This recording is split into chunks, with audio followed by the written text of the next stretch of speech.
Hello everyone. This is not a story for the faint of heart.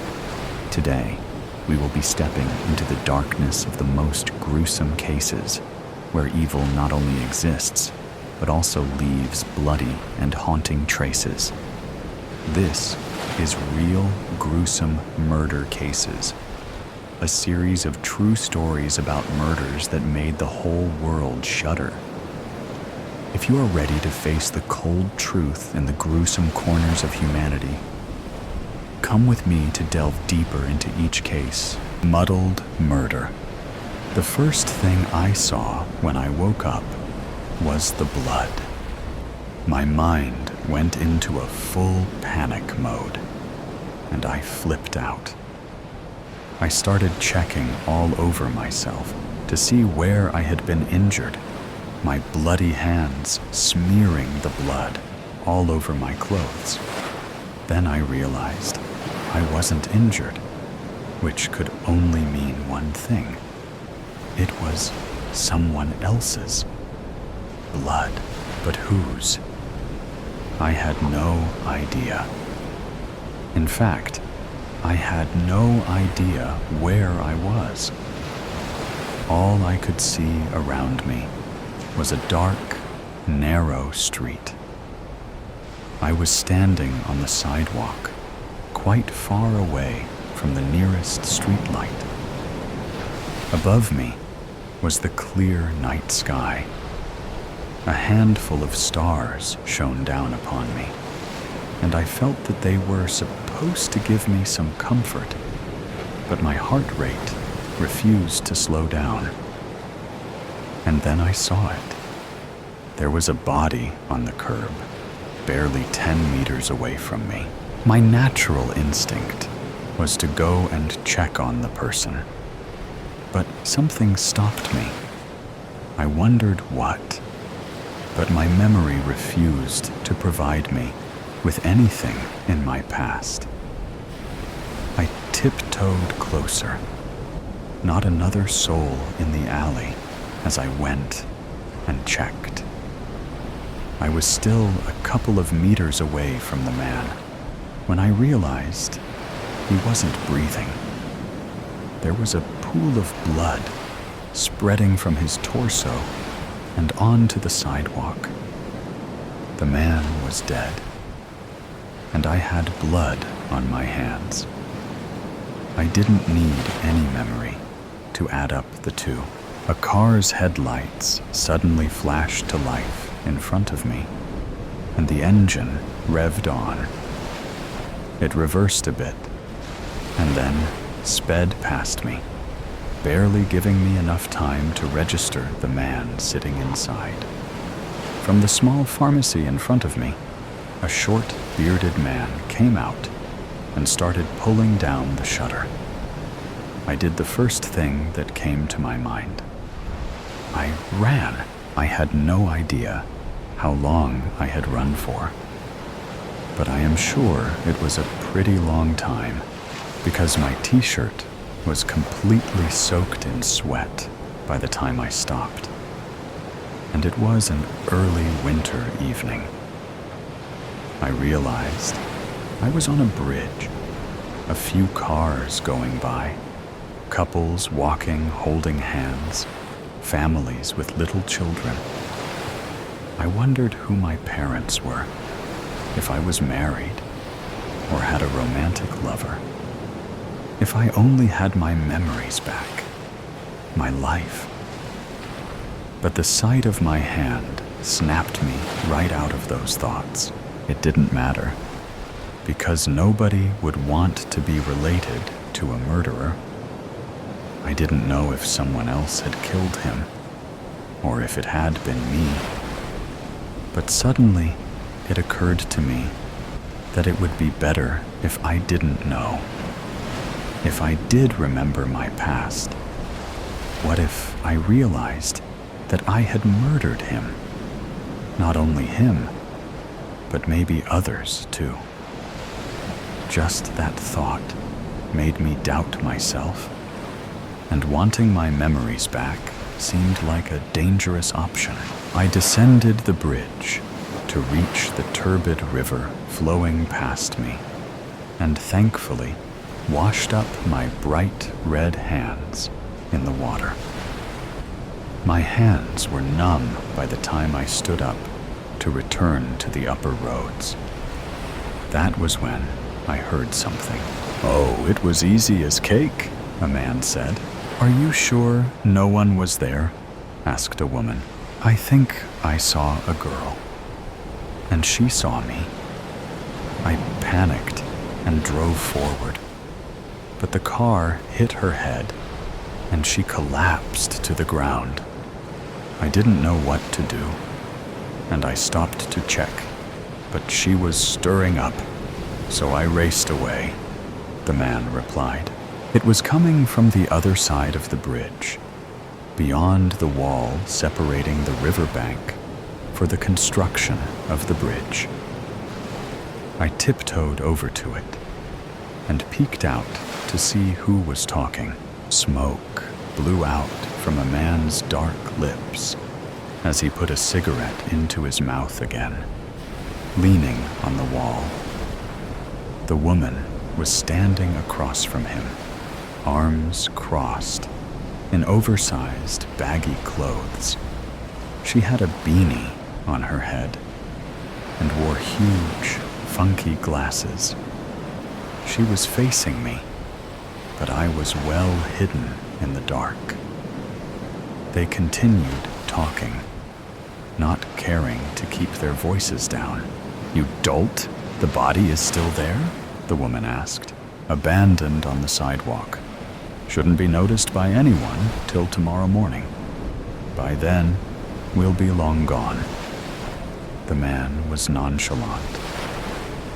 The woman nodded, a bit anxious, while he smoked for a minute more.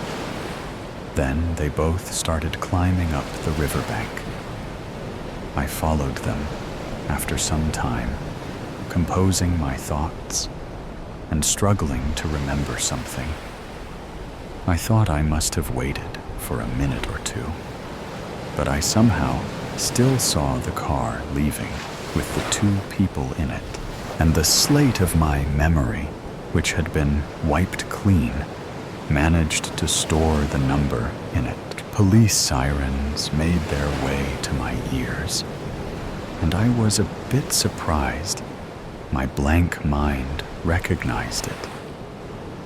Had I heard them many times before? Was I actually a criminal? What was my past? I somehow didn't want to find out. I just stood frozen there, above the riverbank, in the headlights of the police cars, as they advanced towards me. I was literally unable to move, dead tired and fatigued. "Hands up in the air," came a voice over the loudspeaker. My addled mind did as I was told.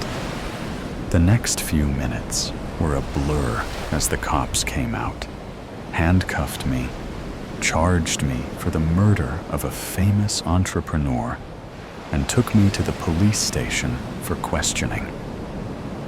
Somewhere along the way, I fell unconscious. "Did you kill Mr. Pop?" I knew that was the name the entrepreneur was known by, but it sounded funny. I bit back a chuckle. "I don't know," I answered, just like I had the 3 last times. "I have all night," the officer told me. "Keep sitting then. I hope your butt doesn't hurt." I almost smirked. He glared daggers at me, and then stood up and left the room.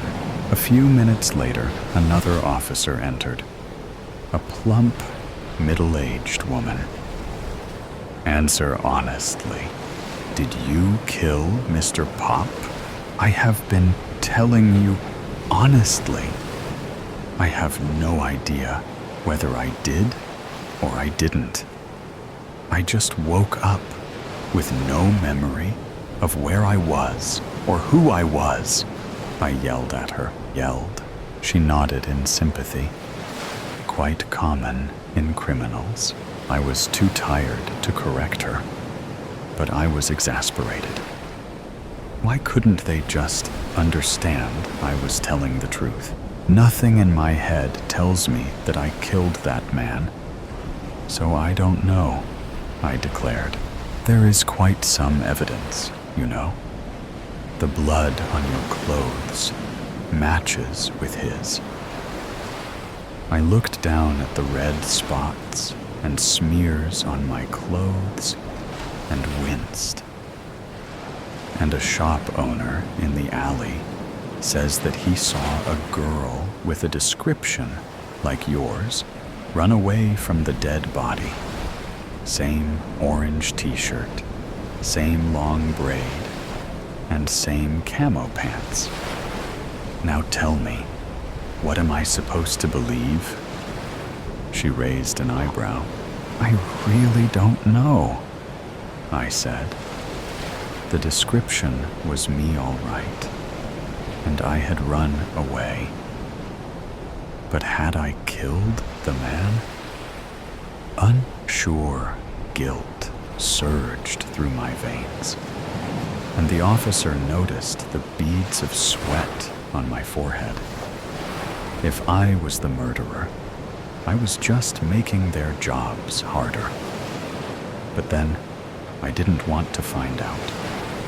Unsure guilt was stressful enough, and I didn't know how I could live with the knowledge that I had killed a human being in cold blood. Are you sure you don't want to confess anything? She asked with a tone of finality in her sweet voice. I would confess if I remembered anything, I replied.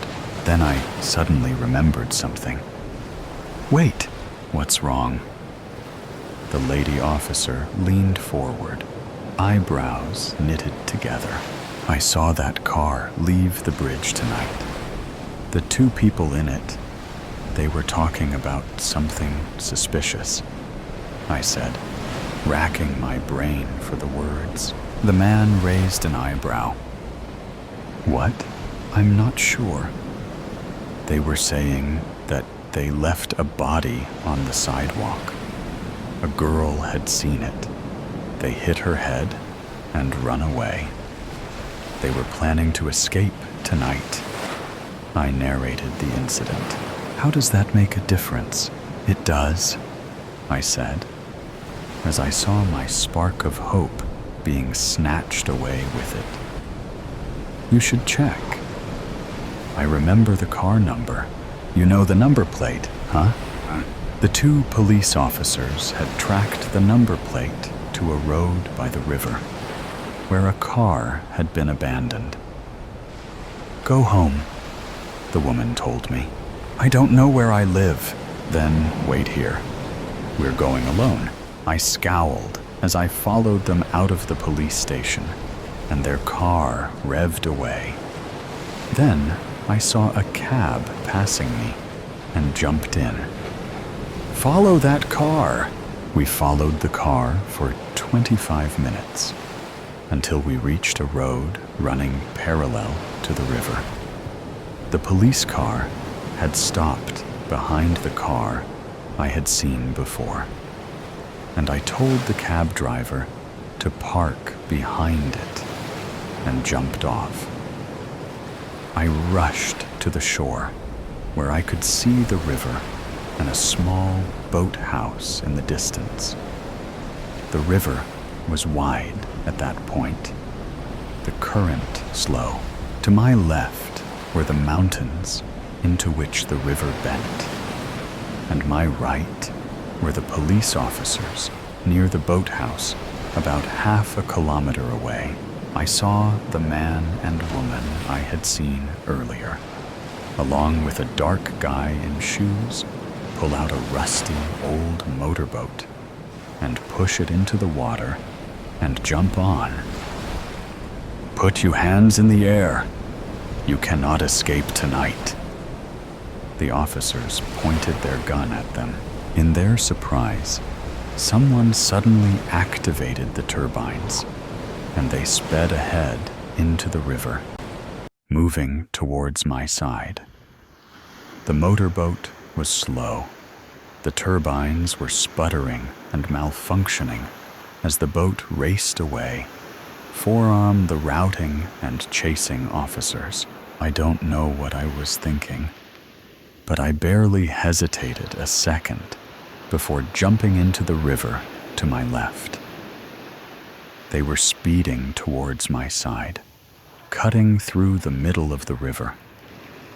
I was perpendicularly closer, and I knew I could reach the center before they did. I swam in smooth, rapid strokes, cutting through the water like a literal fish as I aimed towards the center where they would reach in about 10 seconds. I think they were too preoccupied keeping their eyes on the officers because they certainly didn't see me coming. The cold water didn't faze me. It was like it was part of my blood. Of course, the adrenaline counteracted it, and I had no trouble speeding through the limpid surface. As expected, I reached 1 second before their boat. As it zoomed past me, I somehow managed to grab hold of the end. I clambered on, somehow still unnoticed by the 3 people, while the officers stared at me, flabbergasted. They were too scared to shoot, let it hurt me, so it all depended on me. I crept forward and elbowed the cigarette man in the neck sharply, that he fell to the ground immediately, somehow unconscious. The woman turned to me, ready to battle in her large hanging clothes. I ducked to avoid her punch, grabbed her arm, and twisted it behind her back. Then I kicked her off the boat as it continued speeding away. The last man was the one with the shades, driving the boat. He stepped out of the seat while the boat continued towards the hills and turned to face me. Even though I couldn't see his eyes, a chill ran down my spine, and he attacked. I think my brain was a little slow to process as his kick swept me off my feet and knocked the air out of my lungs. Panting, I pushed at the floor to get up, while he grabbed my hair and pushed my head towards the whirring motors of the boat. He pressurized me into the blades, while I used all my physical strength to hold my head up. He pushed once, twice, and the 3rd time, I finally got a grip with one hand to ram the other into his sternum. As he doubled back, I realized that the boat was heading straight for a wall of soil and bushes. A hill was straight ahead.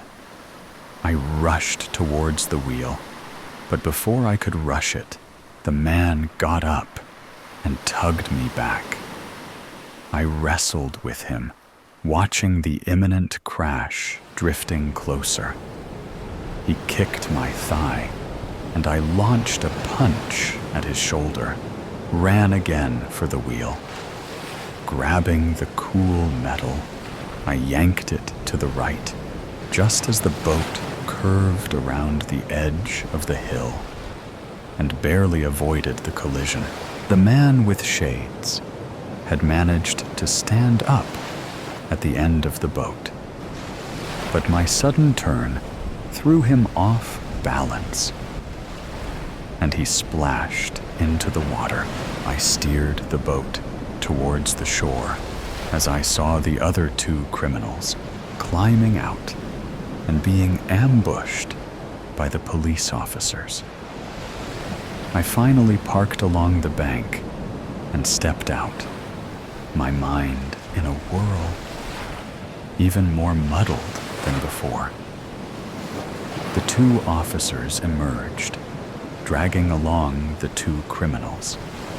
The woman went on to the boat and brought the third guy, then came back, and both of them patted my back. But I wasn't paying attention. My mind was elsewhere. How did I know how to do all that? How did I swim so well, or fight so brutally? The worst thought crept into my head. I could be a trained assassin or mercenary. I was too much of an expert, and I had been pretty close to the dead man. I was scared that I had led the police on a wild goose chase. I must be the real criminal. I must have killed Mr. Pop. I didn't want to find out. When I voiced my concerns, the police officers waved them away, too busy congratulating me. But my head refused to believe them, fearful of what my past could hold. Hey, do you remember me? A man rushed into the hospital ward, worry lines creasing over his forehead. Two people who claimed to be my parents were standing on one side of my bed, explaining to me that he was my brother. I'm sorry, but no, I said. And he looked like he was about to burst into tears. My parents leaned over and hugged him as they also squeezed my hands. I saw the two police officers appear from the door. They had huge grins on their faces. All three of them confessed to the murder, and we also found them guilty of a couple more. They have been duly imprisoned. Great work, kid, the man said. And on top of that, it was announced a couple of hours ago that you are going to be awarded a bravery medal for your courage. The woman was about to jump up and down. I found it difficult to smile. But how was I able to defeat them so easily? How could I fight so well, swim so smoothly? Are you sure I'm not a danger to society? My brow was furrowed. No, not at all. The man who was supposed to be my father guffawed and slapped my thigh. Don't worry. I'll tell you a bit about yourself. You are 26, won 7 medals for swimming in high school, and now teach martial arts at a renowned academy. Betrayal. Mr. Nicholas, you have been caught for breaking and entering every house in the world once a year for as long as anyone can remember. That was what the judge said. Anything to say in your defense? Your Honor, I was delivering presents. For children, they were happy, stuttered Santa. Liar! You gave me a toy doll when I was 12 years old, yelled an adult. Well, I thought you wanted one, said Santa, wondering if this was a nightmare. And you didn't wipe your feet on the mat when you came in, said a very tall and skinny woman who was the shape of a pole. Now I have to walk around my house with the smell of reindeer dung. It's that bad? I sleep next to my reindeers, and they don't smell that bad. One very fat man, who looked like if you threw him from the tallest building, he would bounce. Said, "One day when I was little, I woke up on Christmas and went to my Christmas tree. I saw a box of chocolates, but guess what? It was out of date," guessed the judge. "It was covered in reindeer poop," said the skinny lady. "It was half-eaten?" asked another man. "Wrong. He had put it under the tree. I couldn't reach it." Everyone let out a gasp, as if it was worse than what they said. The judge banged his hammer against the wooden plate. All right, it's settled. A lifetime in prison. He was shipped off to a prison for magical things. There he met the Tooth Fairy and Frosty the Snowman, a black bird with an injured wing, and a man called Jeff, who claimed he was a muffin, and Neil Gaiman. He did not know what Neil Gaiman was doing in there, but he told wonderful stories of Norse gods and a girl called Coraline. Meanwhile, the elves were relaxing in the North Pole. Every day, they would congratulate each other on how they got rid of Mr. Claus, and that it was about time that they got rid of the fatty. The reindeers were happy because they thought Santa stinked. But Mrs. Claus was the most excited. She could finally fulfill her dreams of playing video games all day, every day. Thousands of years passed, and Santa became more restless in his cage. The Tooth Fairy had been eaten by his bird more times than able to be counted. And the immortal Gaiman had told thousands of tales already, and Frosty had melted more than 1,000,000 drops of water now. And Jeff, well, he sat there more than 1,000,000 minutes already.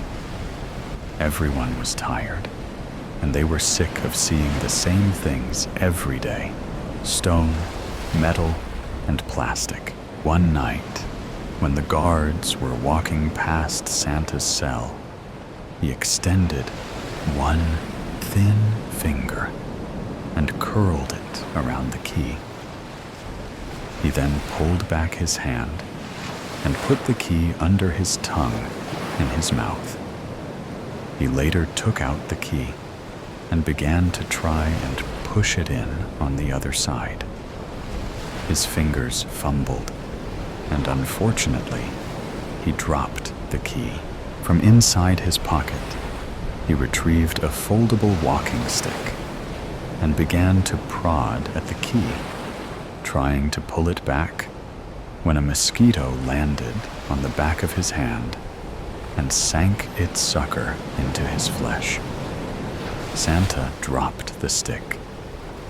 He slapped the insect, turning it into a fat pile of greenish-yellow slime. He told his bird to go and fetch the stick. The bird did as he was told.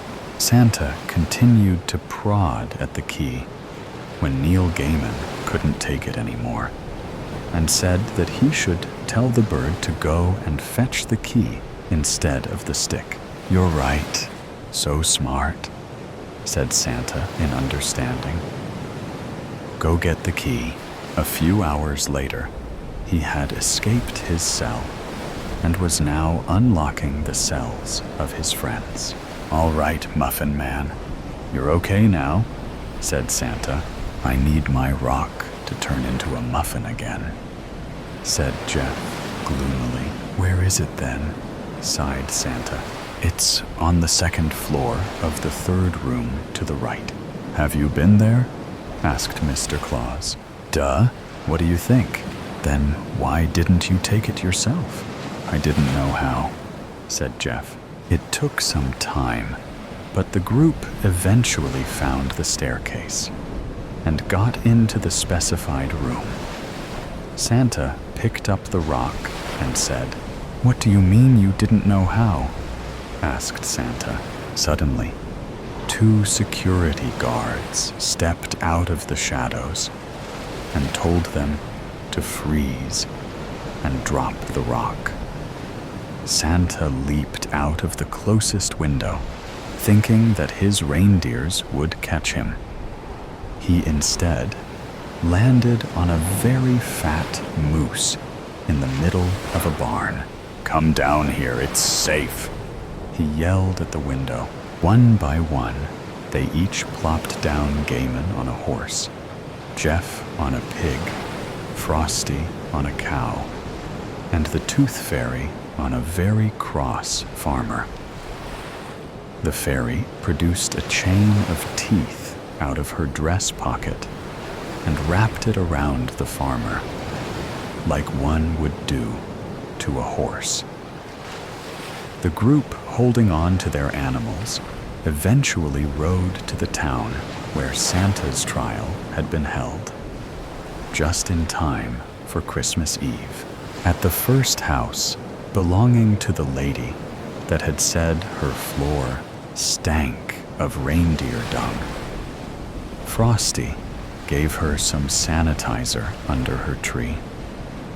At the second house, belonging to the adult who complained about having been given a doll at the age of 12, Gaiman gave her 2 black button eyes and a sewing needle. And at the last house, belonging to the man, had complained about the chocolates. Santa gave him Jeff in his muffin form and put him on a plate next to the tree. Santa thanked everyone, and he went back to his home, the North Pole. The elves and reindeers groaned and sighed when they saw his familiar red suit. They kicked him out and built a wall around the village of Mrs. Claus. Santa realized that he was tired of seeing the elves, so he trained his bird to be a professional polar bear and penguin trainer, and everyone lived happily ever after. Countdown to death. I stared at the wall with half-lidded eyes and gulped. My breath was hoarse and croaky, my throat dry and absent of hydration. My hands trembled uncontrollably, scrambling for the cheap chalk, even though my eyes never once graced the sight of the white stick. My exhales were never rhythmic, constantly choking on the air as I mentally tried to inhale and exhale at the same time. I looked at every line drawn individually, memorizing what each meant to every detail of the messy scratch. There drawn were tallies, 42 singular ones, 8 full ones, with 2 to spare, to be exact. Each resembled each day I was kept here, in this hell. And they were slowly counting down to the inevitable release. I had 3 more weeks to fully understand my limited time here. My eyes suddenly widened as I let out a scream of terror, a scream that my fellow prisoners were very accustomed to. A scene of trauma washed over my eyes and sent my body crashing down onto the floor in pure fear. A sense of panic overwhelmed me, and my body began to sweat. All my movements henceforth were uncontrollable and predicted by the past. My emotions were painfully drowned by regretful memories that I begged to forget. I could only watch as my gravest mistake haunted me once again. "Paulette!" a gruff voice called, alerting me and distracting me from my duties. Paulette Ann Hadley. That's me. Short blue hair and matching piercing eyes. I'd dream about how they held the essence of the pure sky. But those thoughts were the only fantasies that I used to distract me from the life that I dreaded so much. Then again, I was very far from pure, even before the incident. "Paulette!" they shouted again after only a few seconds of waiting. Impatient as always, incompetent as always, the voice belonged to my master, the Earl of Daventry, Sir Peter Holmes, a sorrowful old man who spent his seemingly endless days laying in his bed or sat in his office, scoffing his face with the fatty meals the chefs were forced to cook to fulfill his never-ending stomach. He ate his feelings. I'd feel sorry for him if he weren't such a bastard. "Paulette!" he screeched for the third time, all in the span of 20 seconds, so loud that I saw the family of mice that lived in the corner of the laundry room scurry across the dusty cobblestone floors in fright. I rolled my eyes in frustration and slapped the grungy old rag I used to clean the counter into the rusty steel sink. I tightened my apron and smoothed out the traditional maid's dress, all while cursing to myself in irritation. My uniform was nothing out of the ordinary for a low-classed maid like myself. Black and white, all the way through, of course. A short black dress with a white apron, white stockings, and black buckled shoes. I hurried up the grand staircase of the large Daventry estate, my feet thanking me for gifting them of a different surface to stand on that wasn't rough, uneven stone. Luscious carpet was certainly a lovely change from grubby concrete.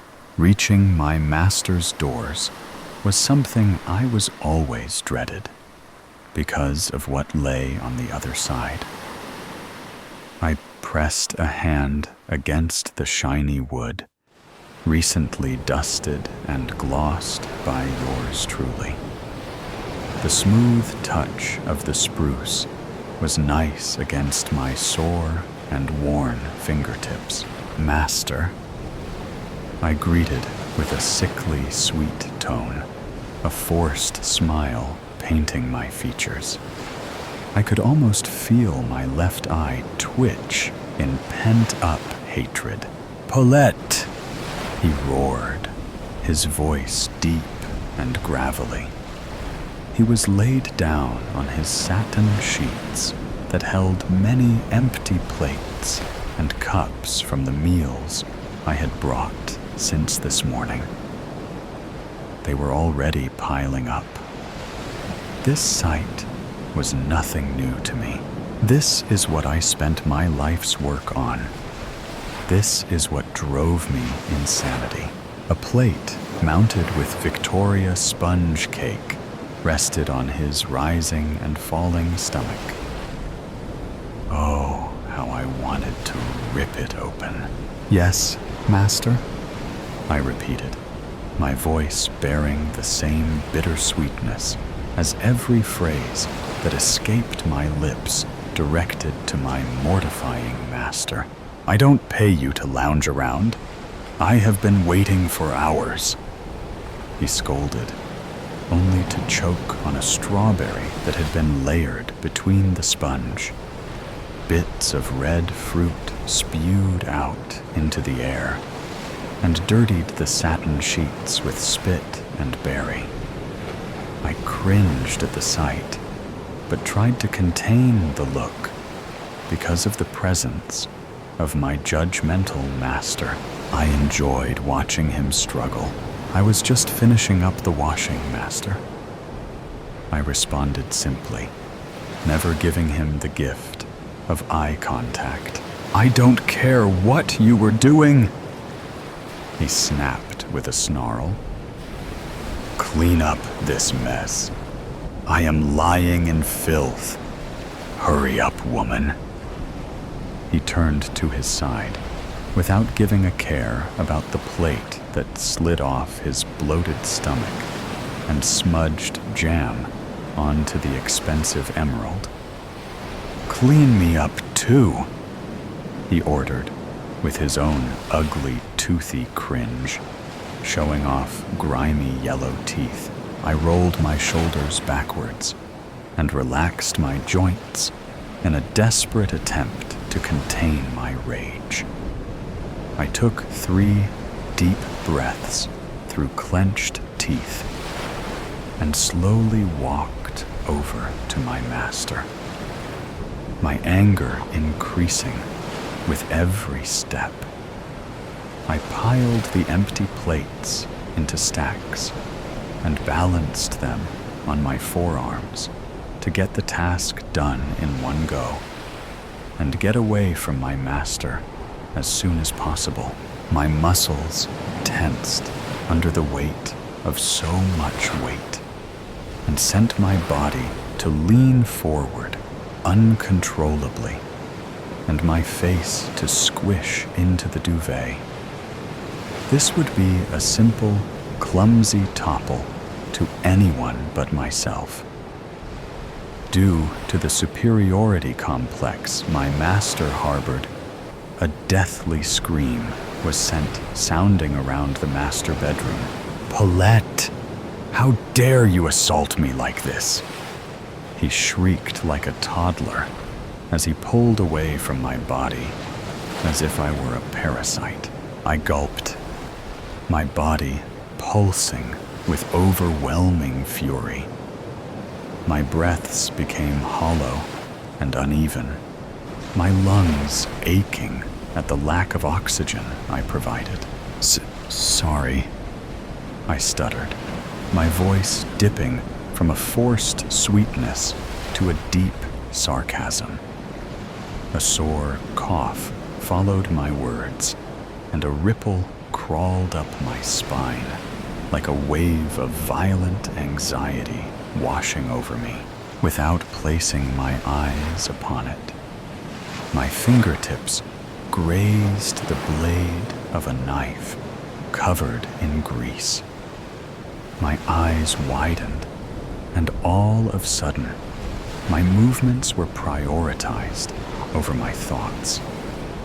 My grip tightened on the kitchen knife, the sharp blade digging into my finger's flesh and drawing blood. The red liquid sunk into the satin and stained the fabric. But that was no problem, as lots more blood was soon to follow after.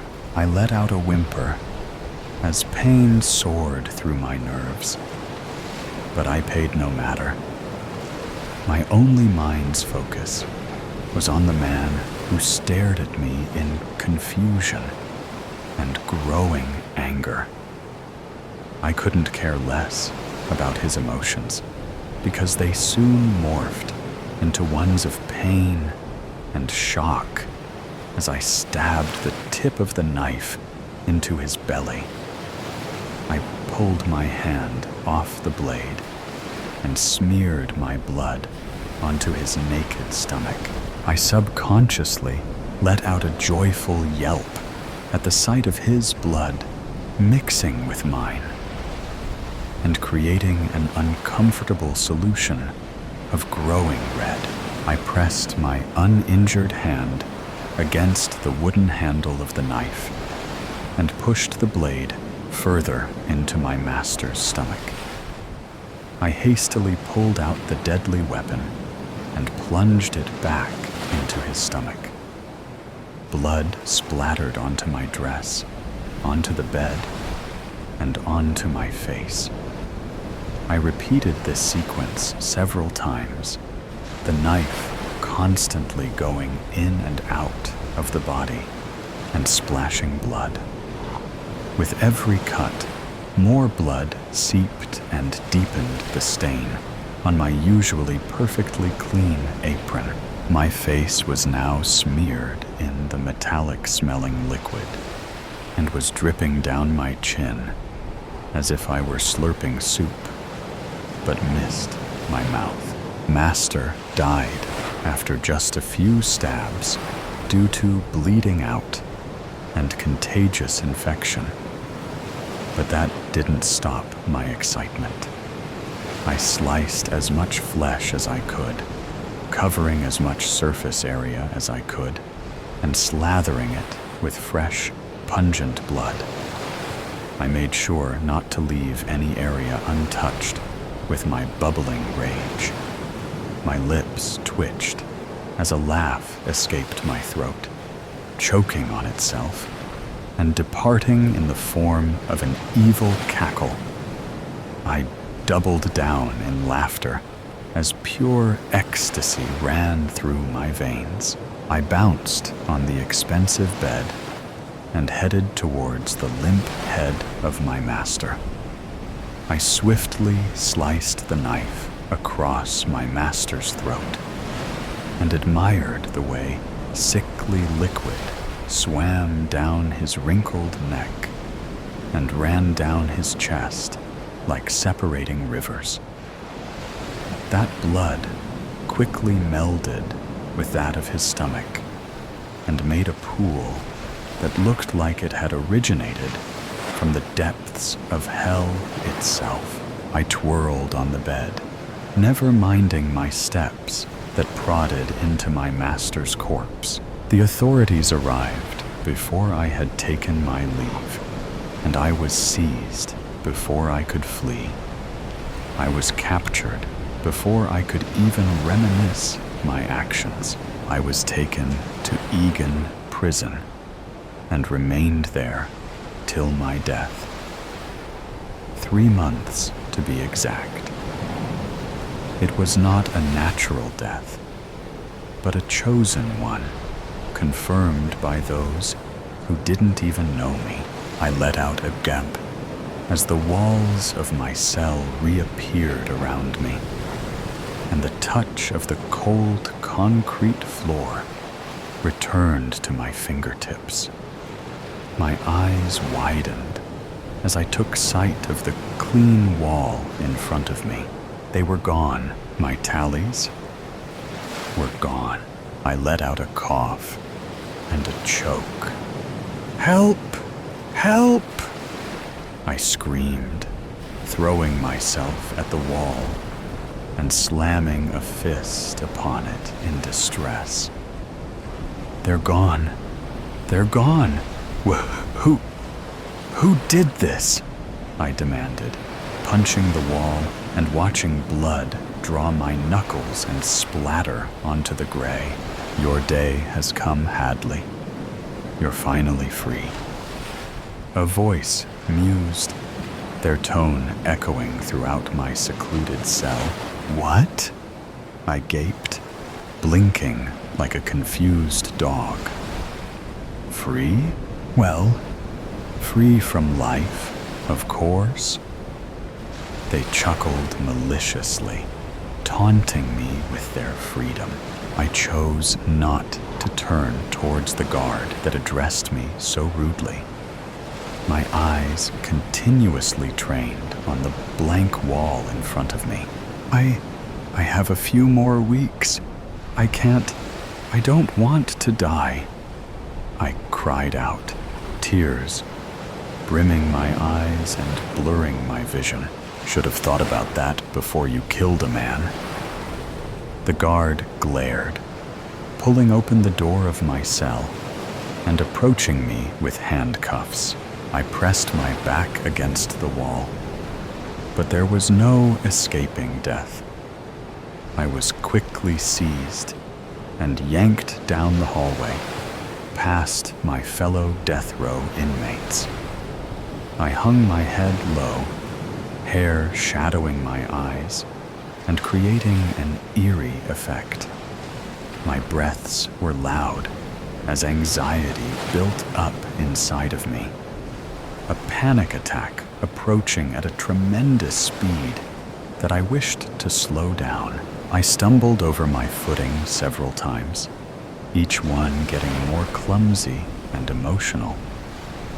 By now, tears were streaming down my cheeks and creating thin lines of cleanliness that contrasted with the dirt and grime that littered my flesh.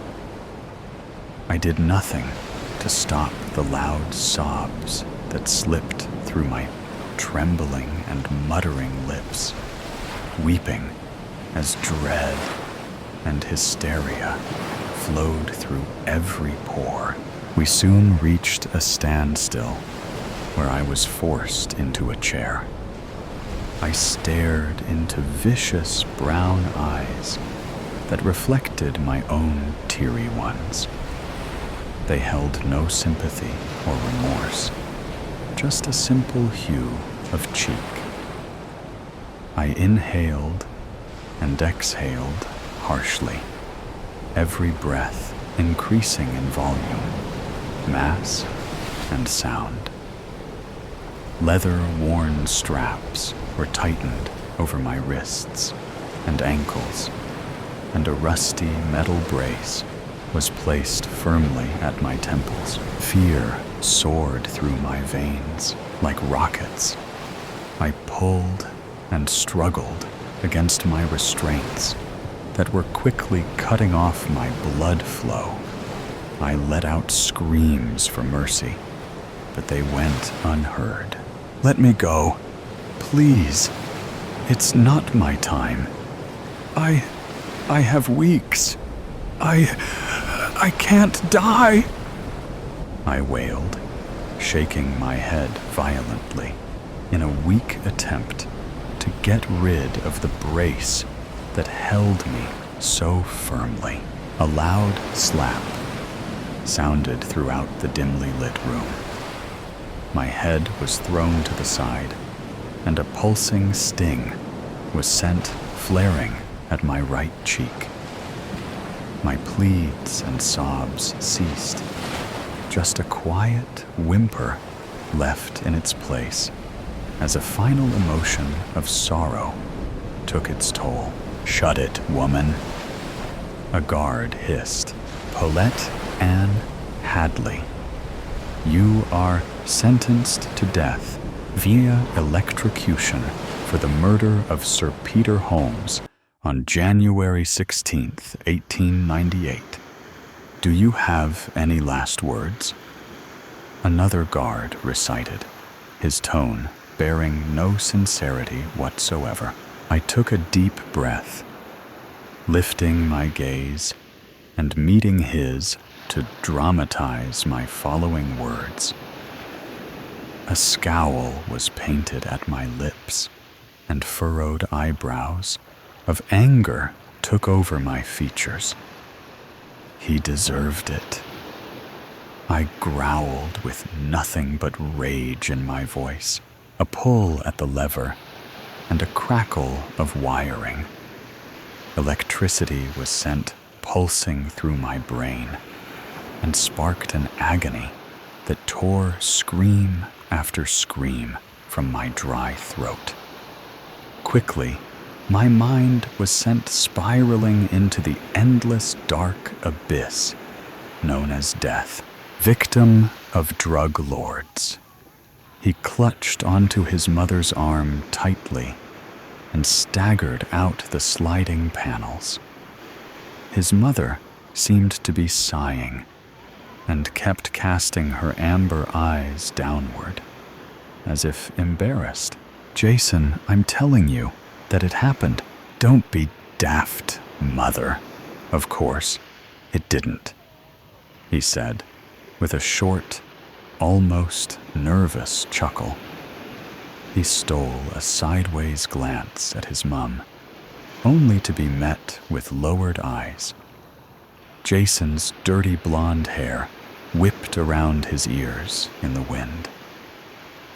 It hadn't been cut in a while, and he desperately needed one.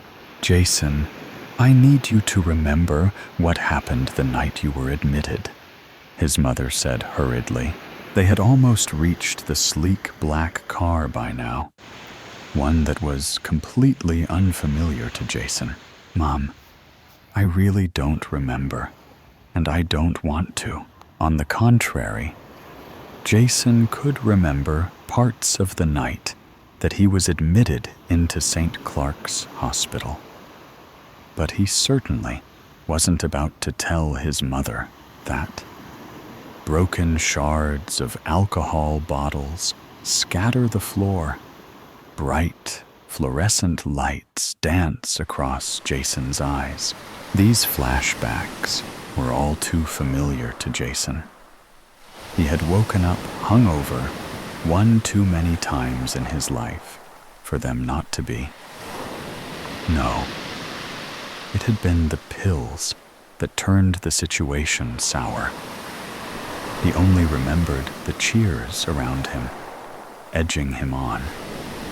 Now that he thinks of it, the feeling was quite wonderful. He looked around wildly, as if expecting pills to appear in the parking lot. "Jason, honey, what were you thinking about?" she murmured softly, as if able to see through his helpless eyes. "Just the car." Her eyes grew wide. A bubbly look arose to her face. "You remember the car?" she exclaimed, now clutching onto Jason's face with a red hand. Her nose looked as if on the verge of growing stalactites, the London icy wind whipping her caramel hair around her shoulders. Jason shrugged, shrinking away from her cold hand.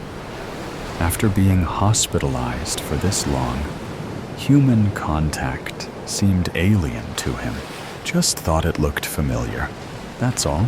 His mother nodded, as if acknowledging his distastefulness at her touch. She managed to cover up the hurt in her eyes with a glance upward at the sky. She quickly told herself that he needed time. Of course, he wouldn't be the same loving child after this traumatic experience. She was lying to herself, but she needed to know what had happened. All she knew was that he hadn't been home, and when she woke up the next day and his bed was empty, the hospital had called her. She managed to pull herself out of her reverie before he noticed anything. She turned the keys in the ignition and used the loud rumble as a cover to sniffle a stray tear back up. She started reversing out of the parking lot when Jason suddenly yelped. "What?" his mother cried out, stopping the car abruptly with a disgruntled look clouding her soft features. "I'm not wearing my seatbelt." His mother looked baffled for a moment. "I don't remember how," Jason muttered, not making eye contact. "Oh, for God's sake." His mum reached over and buckled him in. She wasn't mad, really. It was just so strange that she had no clue how to act around this new Jason. She briefly thought of how different everything would now be, before reminding herself of her emotional state, and decided not to. Her eyes trained on the road. She kept her mind on the task at hand for the time being. Jason, on the other hand, was allowing his mind to wander freely, stealing the occasional glance toward his mother. He felt guilty. Of course he felt guilty. But there was this dark pit of resentment towards his mom that he was unable to explain. Maybe it was him, or even his imagination, but she seemed off. "Honey, I just have to stop off at a friend's house to drop some taster cupcakes off." She owned a cupcake business on the edge of town, a successful one at that, too. Now, looking out the window, Jason gave a curt nod, not turning around.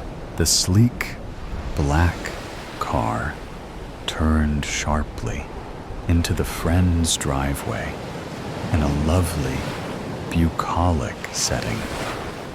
It was a 2-story brick house, slathered in white paint and large windows adorning the front. Curtains served as a block, so passers-by would be unable to look inwards. Rose bushes enclosed the low gate that led up to the house. Jason's mother put the car in park and climbed out, taking the bright-colored cupcakes with her. Jason turned around for a split second to look at his mother. The cupcakes caught his eye, reminding him of the multicolored disco lights at the party. He looked away stiffly. The door slammed shut, and the overwhelming heat from the golden rays of sunlight settled over Jason like a thick, woolen blanket. He shivered and curled up on the seat. The silence was comforting. Meanwhile, Jason's mother had rung the doorbell of the house 3 times. She counted down in her head. 5, 4, 3, 2, 1. "Hello, Barbara," a deep voice said. Standing in the doorway was a tall, bulky man, his unshaven face causing the mere dichotomy between Barbara's, or Jason's mother's, smooth, round face and his rather wrinkly-looking one to become more apparent by the second. However, he didn't appear to be old, just poorly taken care of. Barbara gave him a dirty look and pushed through him and into the house. She now stood in a room or junkyard. It was impossible to tell. She dropped the cupcakes on the floor indifferently. There was only one lamp with lace trimmings turned on, the room relying on this one dim source of light to be illuminated. Rubbish was strewn across the floor, empty cans of soda and cartons of milk. Barbara wrinkled her nose at the mess. "What, too low class for your liking?" he inquired with raised eyebrows. She proceeded to ignore him with a haughty tilt of her head. "Let's get down to business, Tom," she said, arms crossed on her chest. "Barbara, I couldn't give him any heavier ones, okay?" he said with downcast eyes. The teens at the party were already looking at me funny as it was. Lucky I only popped him a few pills. Barbara opened her mouth to interject, but he interrupted her. "Before you ask, I was wearing a mask, and half of them were too high to see my face anyway." "Okay," she nodded slowly. "Look, Tom, we agreed on a price. Only if you could put him in a coma for 3 months, and you achieved only one of those months. He wasn't supposed to wake up today. How the hell will I take him home with all the drug shipments lying around? Her amber eyes blazed alive like fire. She had been subconsciously walking closer to him, as steady as possible, with her red stilettos upon rubbish. Tom sighs and pulls something out of his pocket. I gave him 5, Barbara. 5. The kid must be crazy to be able to handle all of that. In the dim light, the pills were indiscernible to Barbara. Tom, which ones did you give him? Tom walked over to the curtain and pulled one of the curtains right back. He blinked in the sunlight as if he had never seen natural light before. Ah, that's much better, he grunted. Meanwhile, out of the house, Jason was getting rather hot in the car. His mother had also been gone for an awful lot of time for just dropping off cupcakes. He tried to pull open the door, but it was locked. Weird, he thought. He reached over and unlocked the door from the driver's side. He climbed out carefully, the soft patch of grass beneath him, easing his landing. He shielded his eyes from the bright sun and noticed the pulled-back curtain on the ground floor, quickly assessing the weird events on his mother's part throughout the day so far. He decided to just take a peek before ringing the doorbell. Jason crept stealthily up the path and through the low gate. He positioned himself in a way that his body would be invisible to anyone in the home by the other drawn curtain. So he was able to lean a little to the right and see what was going on. I must look very strange to any passers-by, he thought to himself. Stifling a nervous giggle, he tended to laugh when he was nervous. It had gotten him into heaps of trouble during test-taking at school. But Jason couldn't care less about school and their stupid, restrictive rules. Balancing mainly on his right foot, he leaned a little to the right. His eyes were met with quite a scene. But Jason was blind to all when he saw it. The pills, the pure white, and streaks of childish yellow throughout the little pill. His memories rushed back in a torrent, and as he looked at the man, the more familiar the face became. He was the guy who popped the pills for him and then dragged him out of the party. He watched through the clear glass as his mother paid the man. Attempted murder. New case, Noella. Thump. A stack of files in a manila folder lands on the desk in front of me, sending my papers flying. Great. Now my spotless office has papers everywhere. I huff and look up to glare at my boss's departing back. No case summary? He turns back, talking a few strides into the office and closing the door behind him. That's the good thing about being one of the top-ranking detectives in our firm. I get an office to myself. Unlike others such as Otto and Shorlick, who have to share one, it gives the privacy and thinking space one needs when uncovering confidential cases.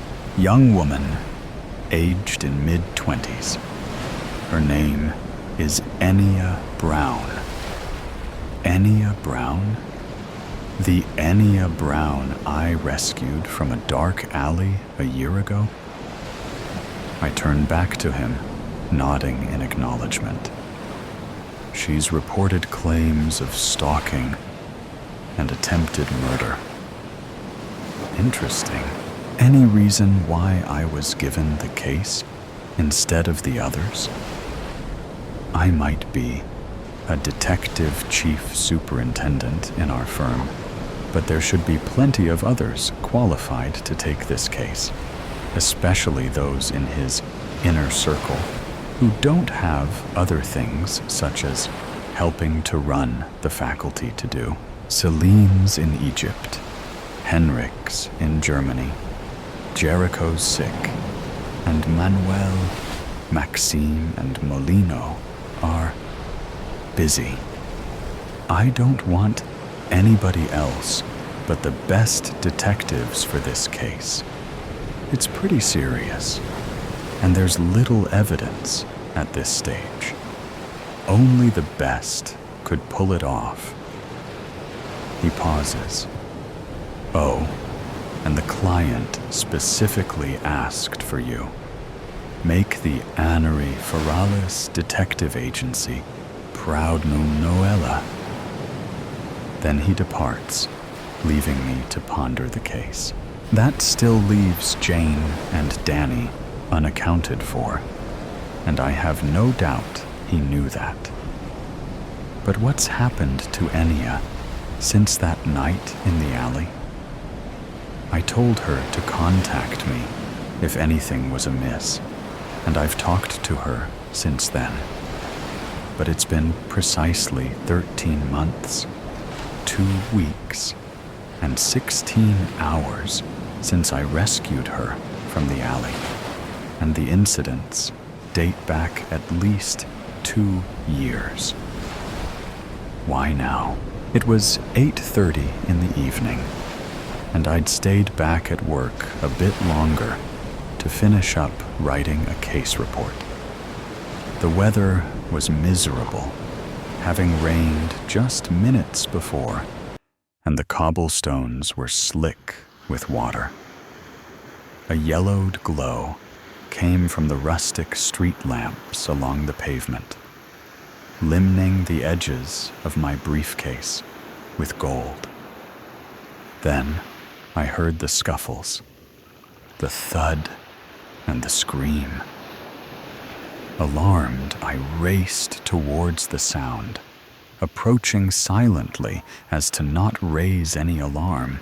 It came from the far reaches of an alleyway that, from experience, I knew to be a dead end. The scream sounded female. The grunt that followed was male.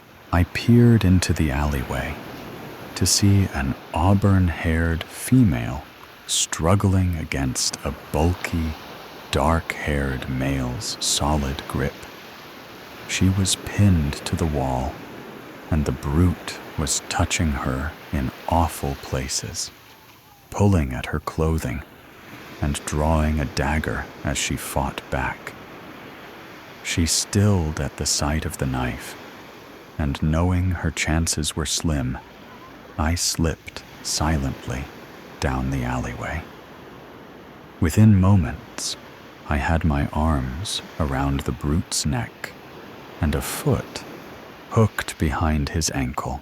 He slashed with the knife, and without a second thought, I'd kicked it from his grasp. With the brute pinned on the ground and his neck held in submission, I choked the air out of his lungs, enough to render him unconscious, but no further. Quickly, I picked up my briefcase, glancing up to the young woman before me. She still hadn't run. "Are you all right?" "I'm okay, I suppose. Thank you." She looked away down the alley. "Will he be okay?" "He's just unconscious.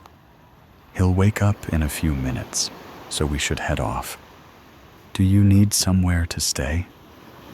She shook her head, but her eyes were distant. I shouldered off my coat, wrapping it around her shivering form. "Come on, girl. Let's get you somewhere safe. We'll get you nice and warm." Within 5 minutes, I directed her to a nearby hotel, had her swaddled in blankets and a cup of hot cocoa before her. She was too shaken to ask her any questions, but I could only assume what had happened. I remained with her for as long as I could, heading off home before my flatmate would worry about me. As I stood to leave, I retrieved a business card from my briefcase. "If you need anything, hun, just give me a call. I'm happy to help anytime you need it." I slipped it onto the table in front of her and quietly let myself out. The card on the table before her read DCS. Miss Noella Anderson, Anari Ferrales, Detective Agency, PH 0427738813, email noella@afta.org. Peeking my head into Skorlik Kuhn and Otto Schuster's office, it comes as no surprise that Otto is playing video games, and Skorlik is sitting on the windowsill reading a book. "New case, fellas. Briefing in my office in 10. An acknowledging grunt from Shorlick. "But I'm in the middle of the boss level, Noella. If you make me go now, I'll lose all my progress." Otto whines. "Suck it up, Otto. I've given you 10 minutes. That's enough. You shouldn't be playing video games anyway. You know that." He whines again, and I leave them to their activities, returning to my office. 10 minutes later, Skorlik enters my office, dragging a sullen Otto behind him by the wrist. We discuss the case, examining the details given and the evidence provided, both photographed and in hard copy. Skorlik and I figure out a plan forward, while Otto sulks. He'll confirm the DNA sample, while I trace emails and calls to Enya. Then we'll interview neighbors and retrieve security footage. Then assemble the evidence and incriminate the offender. "What did you find?" I ask my co-workers. "DNA specimen confirmed," Skorlik says curtly. "Insights, Mr. Kuhn.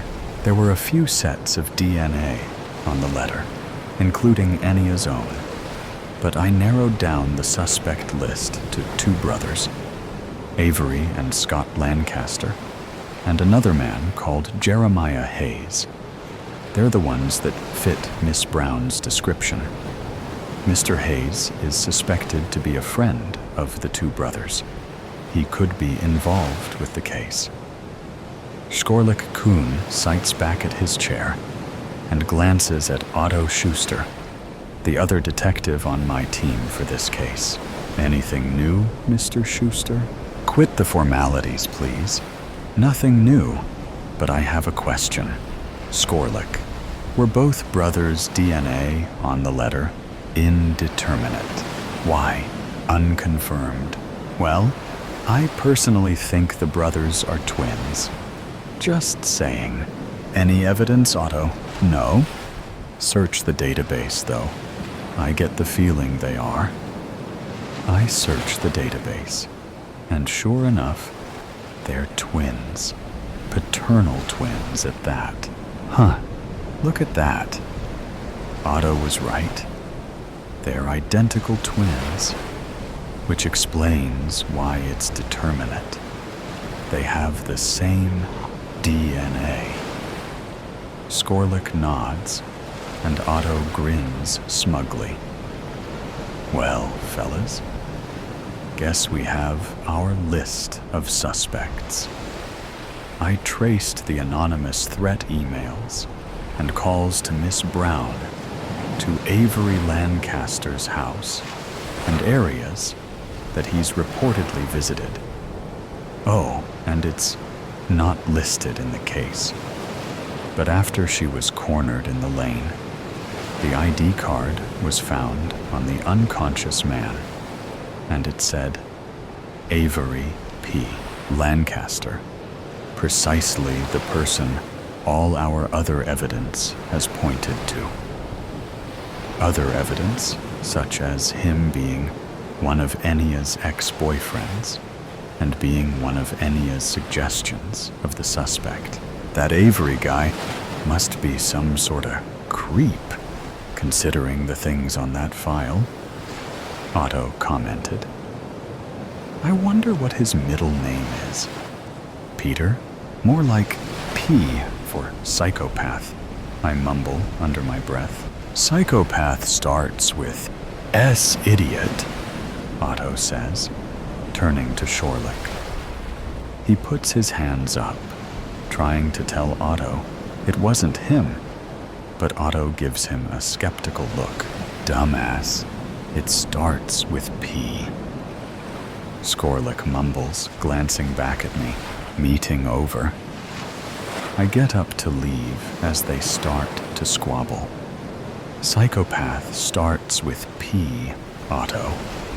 You should have learnt that in high school, I say, leaving Shorlick's relieved face and Otto's infuriated expression behind me, walking door to door in Avery Lancaster's neighborhood. Skorlick, Otto, and I have found very little. The young family that lives across the road said that he's a nice guy that tends to keep to himself, but they'd only moved in recently, so could not provide much detail. The lesbian couple and the old man living either side didn't know anything of interest. Overall, there wasn't too much evidence that they could provide, but they agreed to let us view their security feeds that had a view of his house. That only leaves interviewing Avery himself. Knock, knock. The hollow sound reverberates through my fist as I knock on Avery Lancaster's front door. Good morning. Is there anything I can do for you? Avery's puzzled face steps out from behind the door. Yes, sir. I am Detective Chief Superintendent Noella Anderson, and these are my colleagues, Otto Schuster and Shorlick Kuhn. We would like to talk to you for a minute, if that's okay with you? Of course. Is anything wrong, miss? He looks genuinely oblivious and concerned, and I'm nearly convinced he could be a great actor. We'll speak inside, please. Was it my brother? I told him that rock adventure was a bad idea. I raise a brow. Your brother is fine. If we may? He lets us in, leading us through impeccably neat rooms and into the dining room. It's business time. Do you know why we're here, Mr. Lancaster? If it's not my brother being a doofus, then no, I don't. Should I know? Perhaps. We are here to ask you a few questions about Ennia Brown. Brief pain flickers through his expression. Is Ennia okay? He says, barely a whisper. Considering what's been happening in her life lately, she is doing rather well. You wouldn't happen to know anything about her recent activity, would you? No, I don't. I haven't spoken to her since we broke up, and I haven't seen her since. Interesting. Did you know that she's filed a case for stalking and attempted murder with the AFDA? She, What? You are the prime suspect, and all the evidence leads to you. So if you could tell us the truth, that would be greatly appreciated.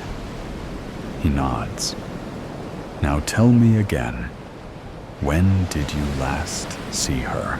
About 2 years ago. We went out with a few friends, but I didn't really talk to her. It was still awkward from the breakup. Right. Was anything of notice said? Scott said she was hot. Enya ignored me most of the evening. But no, nothing of notice. Now why did you and Enya break up?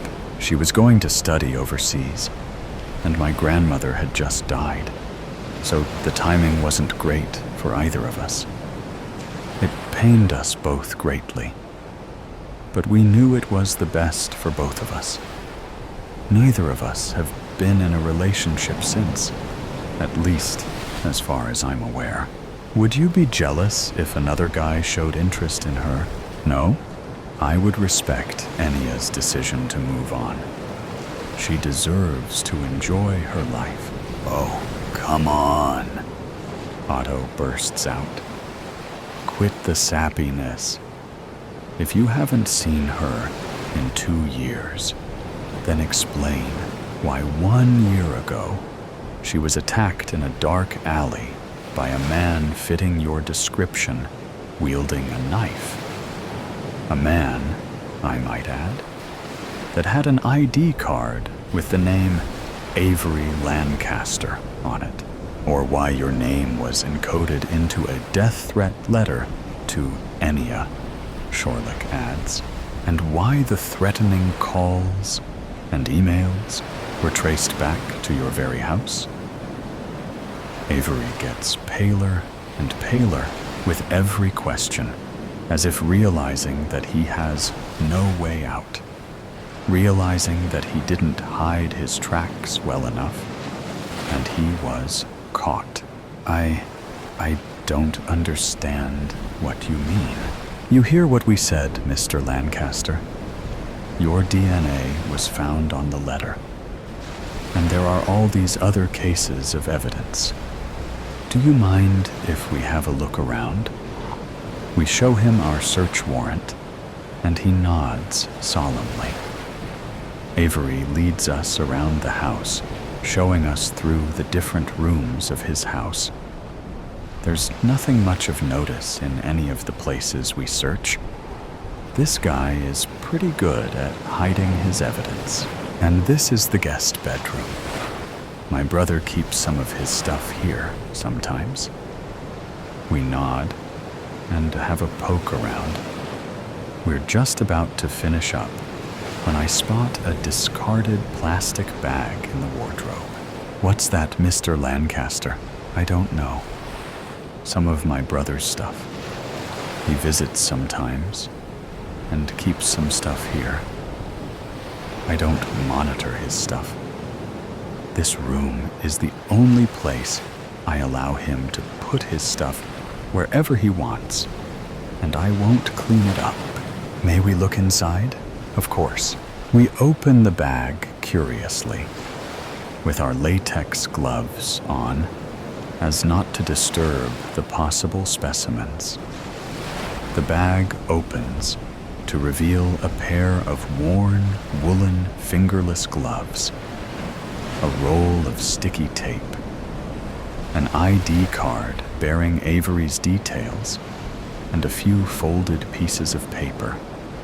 Skorlick pulls out one of the pieces of paper and reads it aloud for my dearest Enya. Really, I thought you'd have noticed by now. Our connection is true, and I love you dearly. Must you always hide from me? Show me what you can do in bed. Can you do that? Otherwise, I will finish what I started that night in the alley. If I can't have you, no one can. Terror upon you, shall you not oblige? Take what you want from me, but I will always prevail. Do not fail me. Love, from your dearest. I miss you. Dark, much? But that sounds an awful lot like a jealous lover's letter. Did you write this, Mr. Lancaster? Avery shakes his head, and his face is deathly pale from fear. Fear for Enya, or fear for himself? Well, you have a lot of evidence against you, sir. I would recommend you start telling the truth, or you'll be imprisoned for lying to authoritative figures. Understood? I only wish to tell you the truth, ma'am. I did not know that letter was here, nor do I know who wrote it. May we take it for evidence? Of course, ma'am.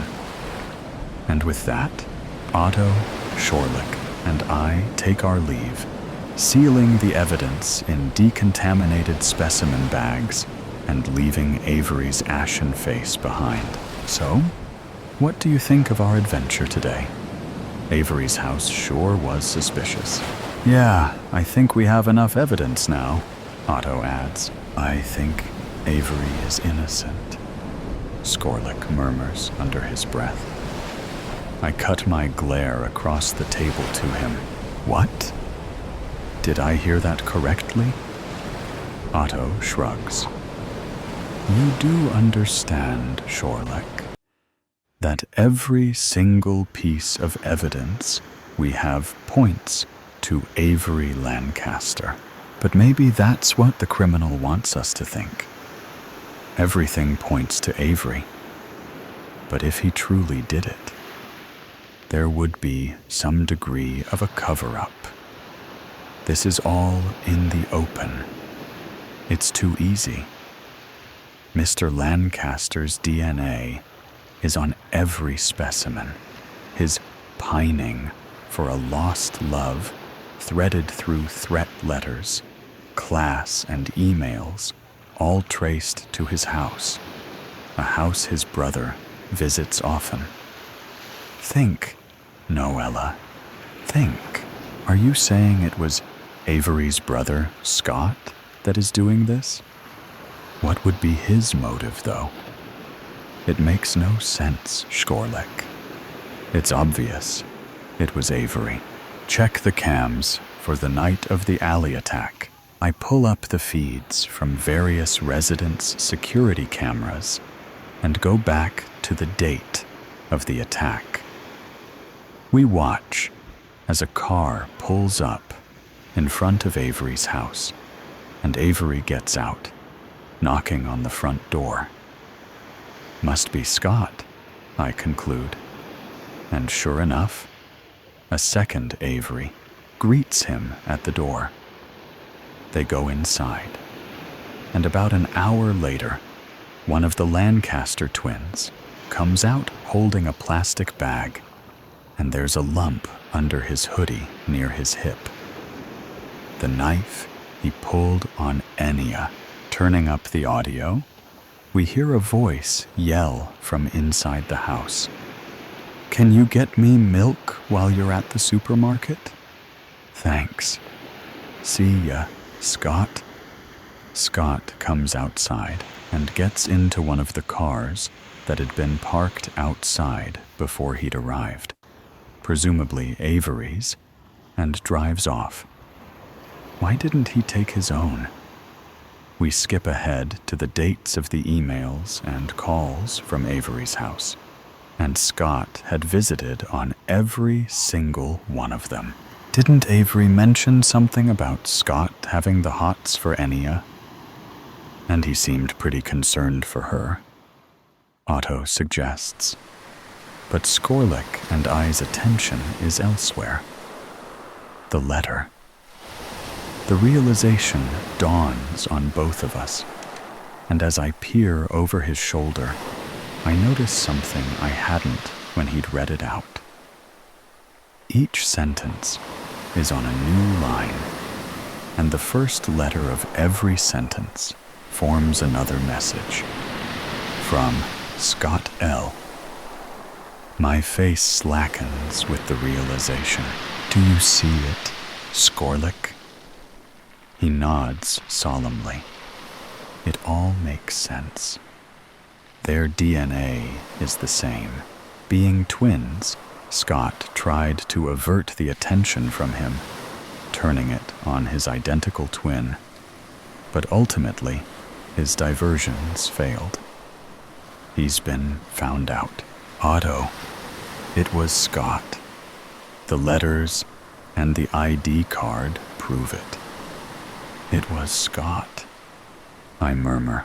So it was actually Scott C. Lancaster, the evil side to his angelic brother Avery, Otto says, in an exaggerated, scheming voice. Seems to me like his initial was a foretelling. C for criminal. He smirks, and we all burst out laughing, the relief enveloping me that Enya would finally be safe and that we'd done it.